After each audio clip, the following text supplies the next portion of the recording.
வணக்கம். நான் அனிதா வீரப்பன். பாண்டிச்சேரியிலேருந்து இப்போ திருச்சிக்கு வந்து போயிட்டுருக்கோம் மாநாடுக்காக. ஸோ போகும் வழி எல்லாமே வந்து பிரம்மாண்டமான இந்த கொடி உங்களுக்கு தெரியுதுங்களா? ஸோ எல்லோரும் பத்திரமா வாங்க, சேஃபாக வாங்க, வந்துட்டு நல்லபடியாக போகணும். பார்க்கும்போது இது வந்து மாநாடு மட்டும் இல்லை, இது மகா மாநாடாகவே எனக்கு வந்து தெரியுது. நமது நாம் தமிழர் கட்சி ஆட்சி அமைக்கணும்னு நம்பிக்கையில் தான் வந்து எல்லாருமே பயணிக்கிறோம். ஸோ அதே நம்பிக்கையில் தான் நானும் இப்போ பயணிச்சிட்ருக்கேன் பாண்டிச்சேரியிலேருந்து திருச்சிக்கு. நன்றி,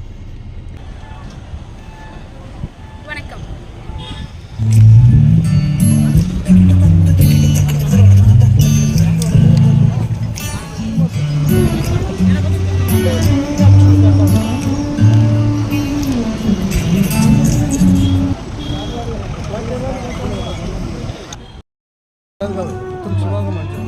அப்படியா?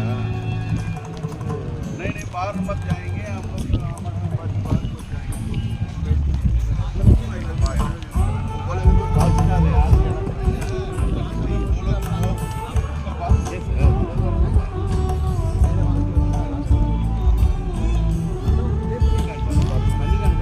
நான் வந்து பாண்டிச்சேரியிலேருந்து வரேன். என் பேர் வந்து அனிதா வீரப்பன்.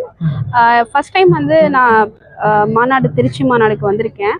பார்க்கும் போதே வந்து ஒரு மாநாடுனா என்னென்ன இருக்கணும், தேவைக்கானது எல்லாமே இருக்கணும் அப்படின்றது வந்து தெரிஞ்சுக்கிட்டேன்.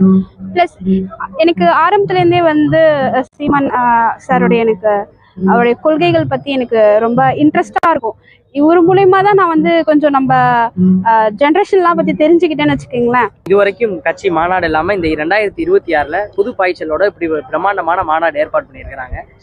இப்போ வந்துட்டு என்னன்னா, நடிகர்கள்லாம் விஜய் அரசியலுக்கு வந்ததுல வந்துட்டு நாம் தமிழர் கட்சிக்கு வாக்கு சதவீதம் குறைஞ்சிரும் அப்படின்ற மாதிரி பேசுறாங்க. ஆனா நாம் தமிழர் கட்சிக்கான வாக்கு அது எப்பவுமே இருக்கு அப்படின்றத காட்டுறதுக்காக அந்த மாநாடு. அதை பத்தி கொஞ்சம் சொல்லுங்க. கண்டிப்பா இருக்கும். நானும் வந்து நீங்க சொன்ன மாதிரி அவர் விஜய் அவர்களுடைய மாநாடுல பேசினவங்களோட வீடியோஸ் தான் நான் பார்த்தேன். எப்படின்னா, நான் வந்து விஜய் ஃபேன் தான், ஆனா என்னுடைய ஓட் வந்து சீமான் அண்ணாக்கு தான் அப்படின்னு சொல்றவங்க நிறைய பேர் இருக்காங்க. அதாவது ரசிக்கிறது வேற, என் நாட்டை எங்களெல்லாம் ஆள்றது வேற ஒருத்தவங்கன்ற மைண்ட் செட்ல மக்கள் எப்பயுமே தெளிவா இருக்காங்க.